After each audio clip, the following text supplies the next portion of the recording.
Assalamualaikum warahmatullahi wabarakatuh. Salam sejahtera untuk kita semua. Di video kali ini kita akan sharing mengenai teori dasar dari perubahan perilaku. Jadi banyak sekali teori-teori yang menjelaskan bagaimana proses terjadinya perubahan perilaku ya. Tapi di video kali ini kita akan bahas teori dasarnya dulu. Nah, kalau ditanya perilaku itu apa? Kurang lebih definisinya seperti ini ya. Saya ambil dua saja, dari KBBI dan juga dari Skinner. Sebenarnya mirip-mirip ya. KBBI menyatakan bahwa perilaku adalah tanggapan atau reaksi individu terhadap suatu rangsangan. Skinner mengatakan perilaku adalah respon atau reaksi seseorang terhadap stimulus atau rangsangan. Jadi dari dua definisi ini terlihat sama ya, bahwa perilaku itu muncul akibat adanya stimulus dari luar. Nah, stimulus ini yang bentuknya macam-macam. Bisa dalam bentuk pengetahuan, bisa dalam bentuk peraturan, bisa dalam bentuk saran. Nah, itu semua adalah stimulus untuk seseorang bertindak. Dimensi perubahan perilaku itu bisa kita kategorikan menjadi tiga garis besarnya. Yang pertama perubahan atau change. Ini dari perilaku tidak sehat menjadi perilaku yang sehat. Jadi sama sekali sebelumnya dia tidak sehat, tapi dia berubah menjadi sehat. Kemudian maintain atau pemeliharaan. Nah, ini artinya dia sudah sehat, tapi dipertahankan. Karena ini sulit ya. Biasanya kan ada orang yang sudah perilakunya sehat, tapi nanti naik turun. Awalnya diet rendah gula misalnya, tapi tiba-tiba besok-besoknya jajan makanan-makanan yang kandungan gulanya tinggi. Artinya maintain-nya gagal. Dia tidak bisa konsisten. Nah, ini yang agak sulit di tahap kedua. Lalu dimensi yang ketiga, ini peningkatan atau development.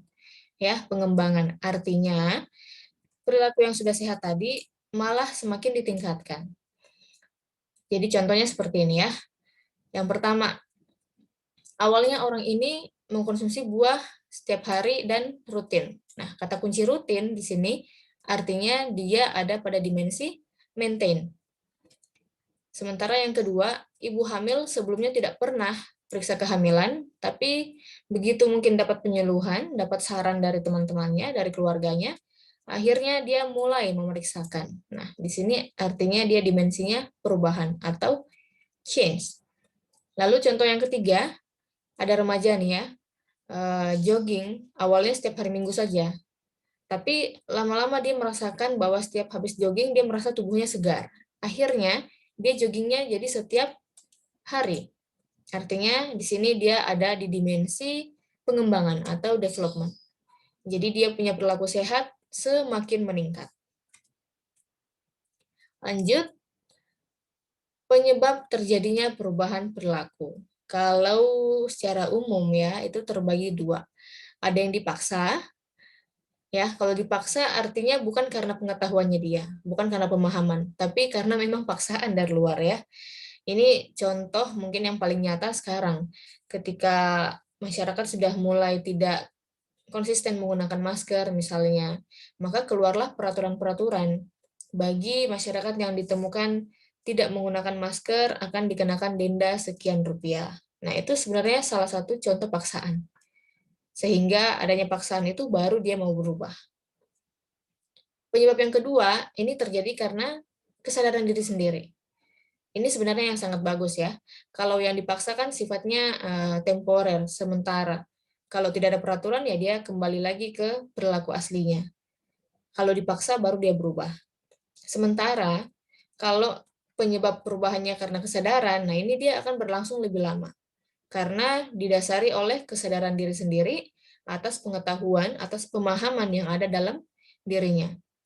Nah, ini yang sering kita lihat dengan proses dari pengetahuan, kemudian jadi mau dan mampu untuk berubah. Ada salah satu teori yang menggambarkan bagaimana seseorang mau berubah atau mau mengadopsi suatu perilaku sehat. Ini saya coba sharing teorinya Rogers Ayeta, singkatan dari Awareness, Interest, Evaluation, Trial, dan Adoption. Oke, yang pertama awareness, artinya kesadaran ya. Ini tahap paling awal, paling pertama. Jadi ketika orang mau berubah, dia harus sadar dulu.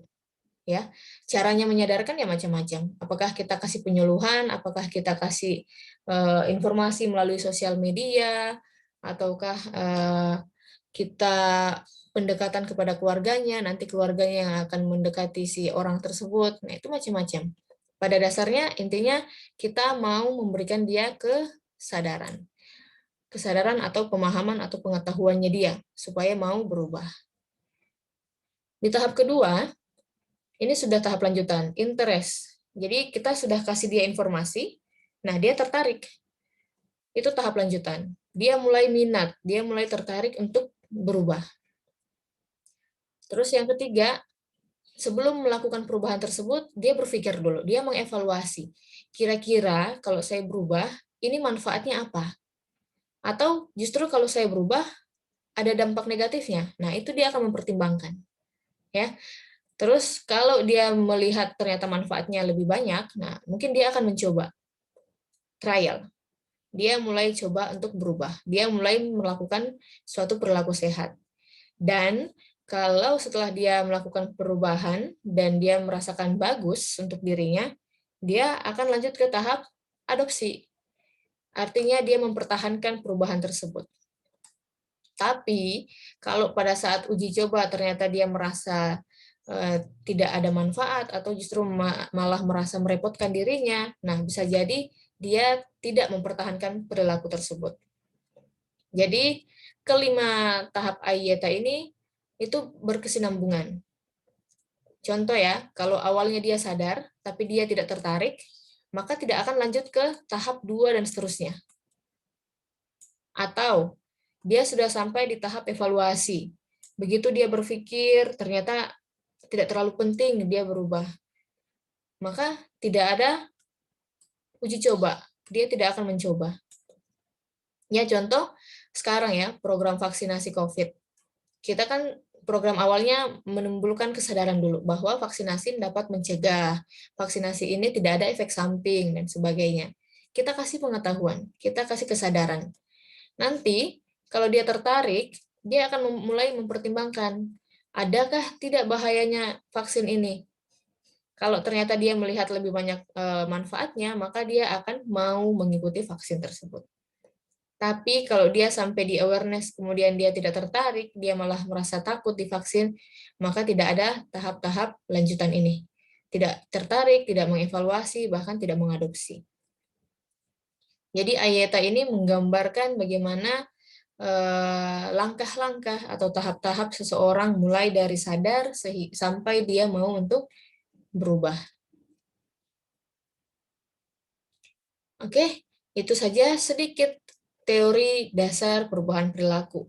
Ya, semoga dapat dipahami dengan mudah, semoga dapat bermanfaat. Kurang dan lebihnya mohon dimaafkan. Wassalamualaikum warahmatullahi wabarakatuh. Salam sehat untuk kita semua.